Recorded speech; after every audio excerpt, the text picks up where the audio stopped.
আমি এখানে দেখুন 1 গ্লাস জল বসিয়েছি, তবে হ্যাঁ ভাপে সেদ্ধ করব। দেখুন আমলকিগুলোকে আমি ধুয়ে খুব ভালো করে এটাকে আমি 15 থেকে 20 মিনিট একটু ভাপিয়ে নেব।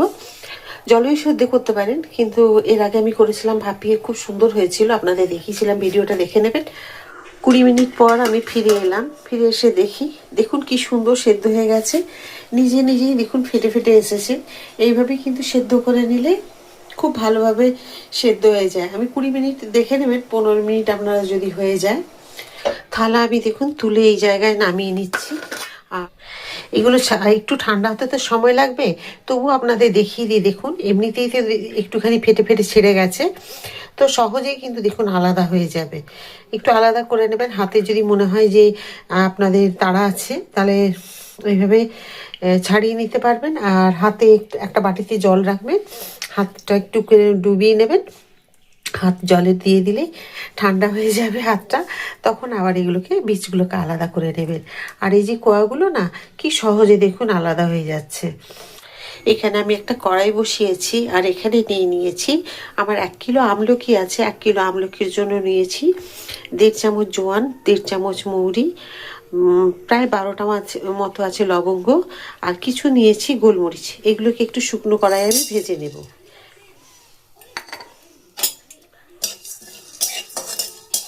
দেখুন আমার ভাজা হয়ে গেছে, আমি গ্যাস বন্ধ করে দিলাম।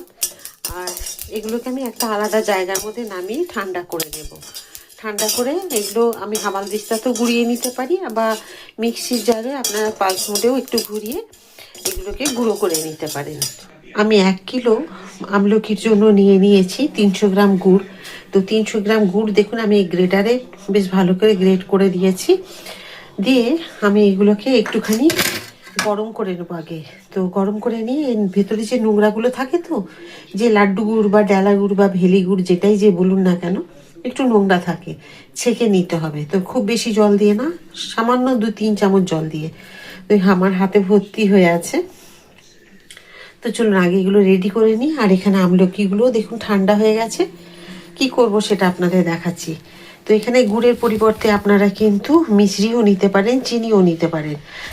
আমি দেখুন গ্যাস ধরিয়ে দিয়েছি। এরপরে আমি গুড়টাকে জাস্ট একটু গলিয়ে পাতলা করে নিয়ে আমি ছেঁকে নেব, কারণ পাক তৈরি করব, তারপরে আগে ছেঁকে দিই তারপরে। কারণ যেহেতু গুড়, তো আপনারা একসাথে চিনি বা মিছরি আমলকির সাথে কিন্তু গুঁড়িয়ে নিতে পারেন। আমি দেখুন অল্প একটু জল দিয়েছি, জল দিয়ে যেটুকু আমার হাত ধুতে বা যে গ্রেটারে একটু গুড় লেগেছিল সেটুকু ধুতে যেটুকু আমার জল লেগেছে, সামান্য 4-5 চামচ মতো দিয়ে আমি এটাকে দিয়ে গলিয়ে নিচ্ছি। দেখুন দিয়ে ছেঁকে নেব। দেখুন অর্ধেক আমলকি এখানে রেখেছি, অর্ধেক মিক্সির জারে নিয়ে নিয়েছি, কারণ একসাথে তো 1 কিলো মানে যাবে না। তো সেই কারণে আমি অর্ধেকটা নিয়ে এখন এটাকে বেটে নেব, পেস্ট তৈরি করে নেব। দেখুন গুড় ফুটে গেছে, একটা বড় ছাঁকনি দিয়েছি, দেখুন এই ছাঁকনিটার উপর দিয়ে ছেঁকে নেব। দেখুন কত নোংরা বেরিয়েছে। এই নোংরাগুলো থাকলে কিন্তু যে আমি ক্যান্ডিগুলো তৈরি করব সেগুলো কিন্তু একটু ভালো লাগবে না। আমি আবার কড়াইয়ে দিয়ে দিলাম। এটা একটুখানি ফুটে গাঢ় হয়ে যাবে, যখন মোটা মোটা হয়ে যাবে, যে গুড়ের ঘনত্বটা চলে আসবে, তখনই কিন্তু আমি আমলকিটাকে দেবো। এখানে দেখুন আমলকি যেটা আমি বেটেছি সেটা কিন্তু এখনো সম্পূর্ণ হয়নি, এখন এগুলো আছে। এটাকে 2-3 বার করে ঘুরিয়ে ঘুরিয়ে এটাকে বেটে নিতে হবে। তো চলুন দেখুন কীরকম বাটা হয়েছে, আমি কীরকম মিক্সিতে পেস্ট করে নিয়েছি, এর সাথে কিচ্ছু দিইনি। আর জল কিন্তু একদম দেবেন না, জল দিলে কিন্তু একদমই এটাকে রেডি করতে পারবেন না, অনেক সময় লেগে যাবে, ধৈর্য হারিয়ে ফেলবেন। তো আমি যেভাবে বললাম অল্প অল্প করে দিয়ে দিয়ে দরকার হয় বাটবেন, তাহলে কিন্তু হয়ে যাবে। তো একসাথে অনেকগুলো দেবেন না, অল্প অল্প করে দেবেন, আর একটুখানি চামচ দিয়ে বা কি ছুরি দিয়ে একটু আবার নাড়িয়ে দেবেন, এখান থেকে সব এক জায়গায় করে দেবেন, দেখবেন খুব তাড়াতাড়ি হয়ে যাবে। গুড় ফুটছে, দেখুন আমি এখানে দিয়ে দেব।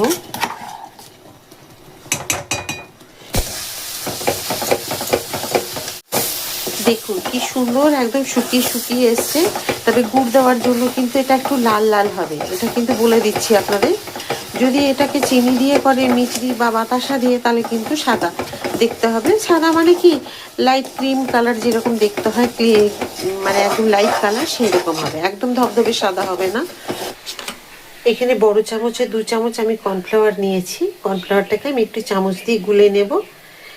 এখানে আমি দিয়েছি 1.5 চামচ সাদা নুন, 1.5 চামচ দিয়েছি বিট নুন। আপনারা চাইলে একরকমই দিতে পারেন, আমি 2 রকম মিশিয়ে দিলাম। এবার এটাকে দিয়ে দেবো, এর মধ্যে বেশ সুন্দর করে মিশিয়ে দেব।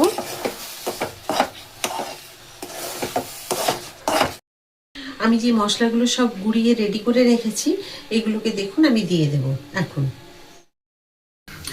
তো আমি তো সমানে এটাকে হাত দিয়ে দেখুন এভাবে নেড়ে যাচ্ছি কড়াইয়ে। সামনে দাঁড়িয়ে থেকে যদিও করে নিতে হবে এটা রেডি। তো দেখুন আমি যেভাবে আজকে ক্যান্ডিগুলো তৈরি করবো আমলকি, এটা কিন্তু খুব সুন্দর আর খুব যে একটা ঝামেলা জিনিস তা নয়, কিন্তু দেখে মনে হবে হয়তো আপনাদের মনে হবে খুব ঝামেলা, কিন্তু একবার বাড়িতে তৈরি করলেই বুঝতে পারবেন কতটা সহজ।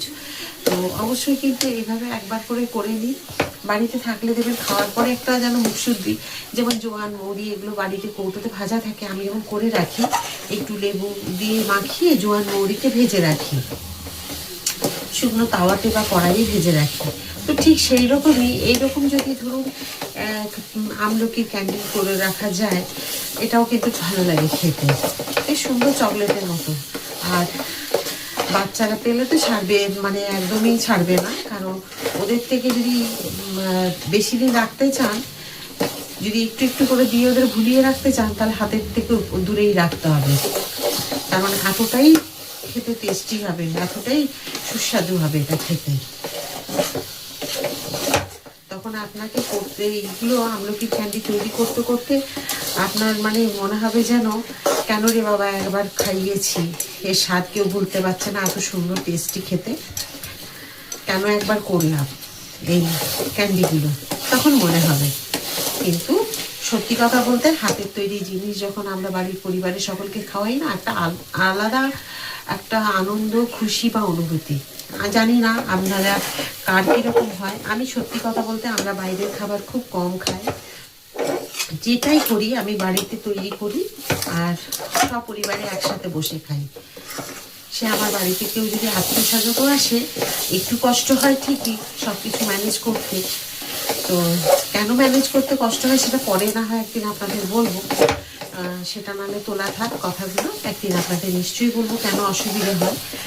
তো তবুও করেই না, আর যখন সবাই খেয়ে খুশি হয়, আনন্দ হয়ে বলে বা সুন্দর হয়েছে, বেশ ভালো লাগে। এই প্রশংসাটা আমাদের সব বাড়ির গৃহিণীদের প্রাপ্য, যখন সবাই খেয়ে বলে বা সুন্দর হয়েছে। আমি একটা থালার মধ্যে তেল মাখিয়ে রেডি করেছি, যখন এটা হয়ে যাবে তখনই যাতে আমি ঝটপট এটাকে মেলে দিতে পারি।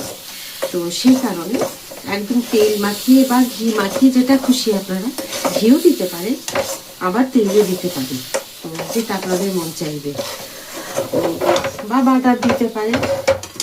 হ্যাঁ, এতে বাটারের আপনারা যদি চান এখানে 1 চামচ বাটার বা ঘি যেটা হোক দিতে পারেন, আরও ভালো লাগবে। কারণ আমি এটা তেল, ঘি, বাটার কোনো কিচ্ছু ব্যবহার করব না।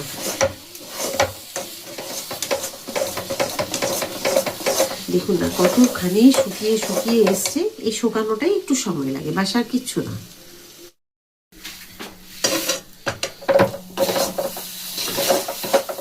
দেখুন এক জায়গায় সব জড়ো হয়ে যাচ্ছে, এটা এখন রেডি, আমার সম্পূর্ণ রেডি।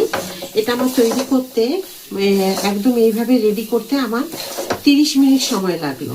পরিমাণটা বেশি তো সেই কারণে, যদি পরিমাণ কম হতো তাহলে কিন্তু এটা এত সময় লাগতো না, হয়তো 10-15 মিনিট, 10 মিনিটে হয় না, অন্তত 15 মিনিট 20 মিনিট লাগতো, আর আমার এটা 30 মিনিট লাগলো। তবে আমি মাঝখানে প্রথমে সামনে দাঁড়িয়ে থেকে আমি হাই ফ্লেমে করে নিয়েছি প্রায় 10 মিনিট, তারপর বাকি সময়টা আমি লো মিডিয়াম করে আমি দিয়েছি। আমি গ্যাস অফ করে দিলাম।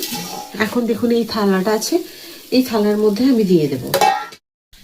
তো দেখুন থালার মধ্যে আমি ঢেলে নেব।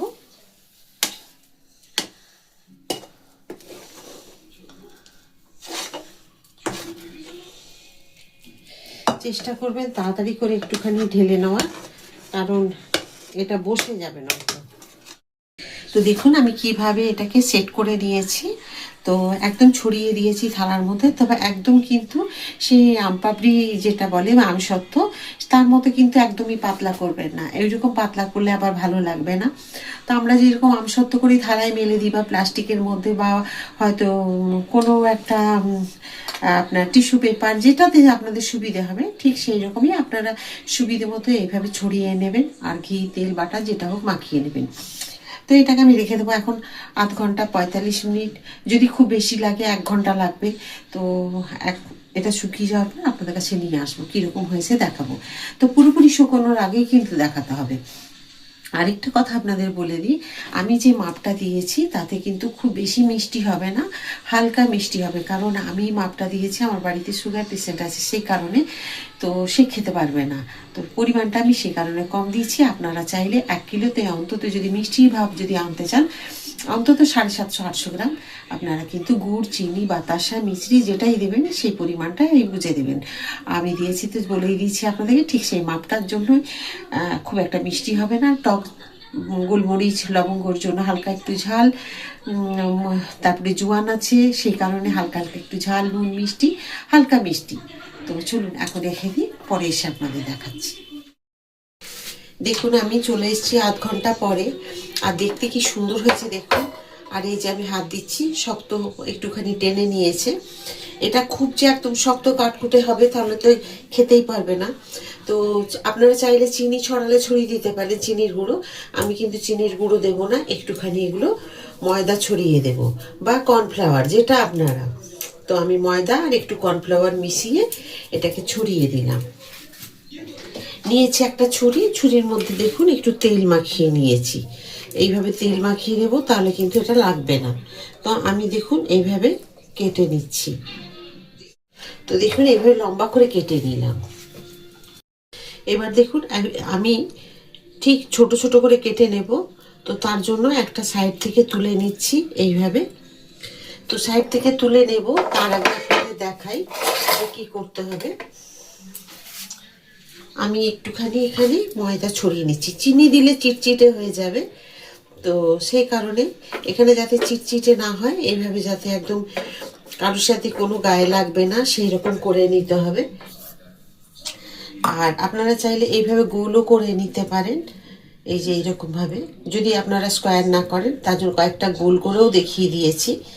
আর এটা খেতে গেলে কিন্তু দাঁতে বসবে না, কারণ খুব বেশি কড়া পাক আমি করিনি। খুব বেশি কড়া পাক করলে দাঁতে বসে যেত। তো যাই হোক, কেমন হয়েছে বলুন আজকের এই আমলকির ক্যান্ডি। আশা করি আপনাদের সকলের খুব ভালো লেগেছে। যদি ভিডিওটি ভালো লেগে থাকে তো প্লিজ লাইক সাবস্ক্রাইব আর শেয়ার করে আমার সাথে থাকবেন, যেমন প্রতিটা ভিডিওতে থাকেন। আবার একটা নতুন ভিডিওতে নতুন কিছু রান্না নিয়ে আপনাদের সকলের কাছে আমি চলে আসবো। সবাই খুব ভালো থাকুন, সুস্থ থাকুন। নমস্কার।